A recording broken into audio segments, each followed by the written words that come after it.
अरे आग लगे, ये भी कोई जिंदगी है। सुबह से चिल्लम चिल्ली पुकार सुन के मैं तो तंग आ गई हूँ।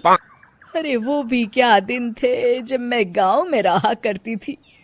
पहले बड़ी सुखी थी मैं। पहले मेरी जिंदगी क्या थी और अब क्या हो गई है। शहर में तो लोग भेड़ बकरी की तरह जीते हैं। जीने का असली मजा तो गांव में है। क्यों, क्या हुआ माँ जी? आज गांव की बहुत याद आ रही है आपको? अरे हाँ बहू, शहर का जीना भी कोई जीना है। लोगों की आधी जिंदगी तो सड़कों के ट्रैफिक में निकल जाती है और यहाँ रखा ही क्या है। एक बात कहूँ, दिल्ली शहर अब पहले जैसा नहीं रहा। क्या माँ, जब देखो गांव के गुणगान गाती रहती हो। ठीक है, इस बार ना बच्चों के कॉलेज की छुट्टियों में हम सब गांव चलेंगे, ठीक है? हाँ, ये ठीक है। फिर कुछ दिनों के बाद सारा परिवार अपने गांव चला जाता है। अरे वाह, कितनी ताजी और साफ हवा है, कितनी शांति है यहाँ। चल बहू, अब बढ़िया सा खाना बना दे, मजे से आंगन में बैठ के खाएंगे। सुशीला गांव का माहौल देख बड़ी खुश होती है। 2 दिन के बाद गांव की कुछ औरतें सुशीला के घर आती हैं। बड़े दिनों के बाद गांव आई है सुशीला। हमें तो लगा कि तू शहर जाके गांव को भूल गई। और बतिया, तेरी बहू कैसी है? जरा मिलवा तो उससे। अरे मेरी बहू तो लाखों में एक है। बड़ी किस्मत वाली हूँ मैं जो मुझे जानकी जैसी बहू मिली है। हमेशा मेरी सेवा में लगी रहती है और आज तक कभी पलट कर जवाब नहीं दिया उसने। सुशीला की बातें सुनकर सभी औरतें हंसने लगती है।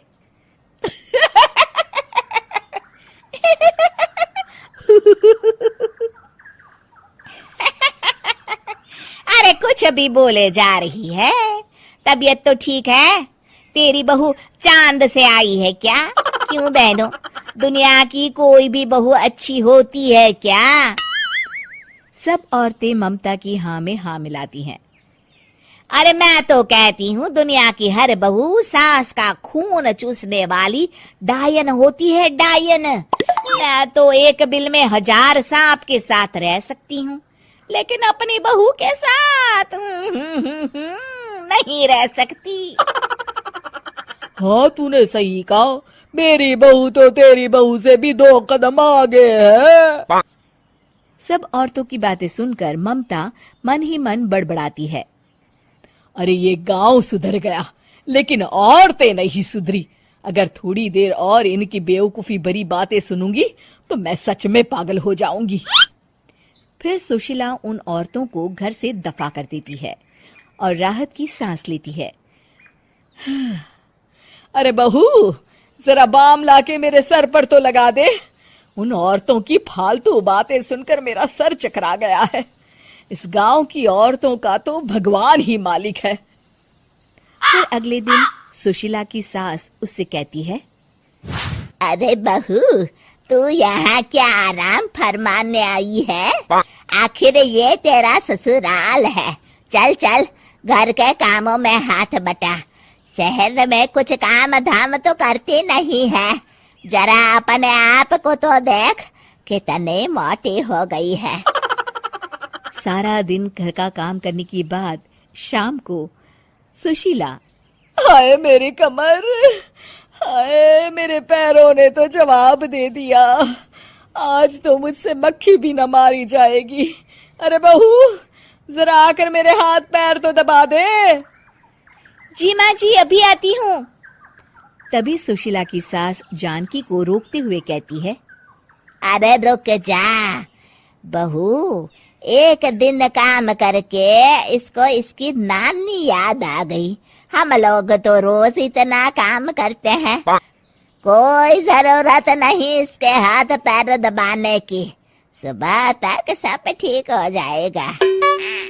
सुशीला अपनी सास की बातें सुनकर हैरान रह जाती है। इस तरह धीरे धीरे गांव आने के बाद सुशीला की परेशानी शुरू हो जाती है। फिर एक दिन अरे आज तो मैं कपिल शर्मा देखूंगी क्योंकि आज संडे है। सुशीला जैसे ही टीवी ऑन करती है तभी बिजली कट जाती है। अरे सत्यानाश, इस बिजली को भी अभी जाना था। इतने दिनों से मैं टीवी सीरियल देख नहीं पाई। हमारा देश इतनी तरक्की कर रहा है, अरे पता नहीं ये गांव कब सुधरेगा। अरे अब तो 2 दिनों के लिए बिजली को भूल जा, ये तो यहाँ रोज की बात है। अब इस अंधेरे में रहने की आदत डाल ले। हाँ।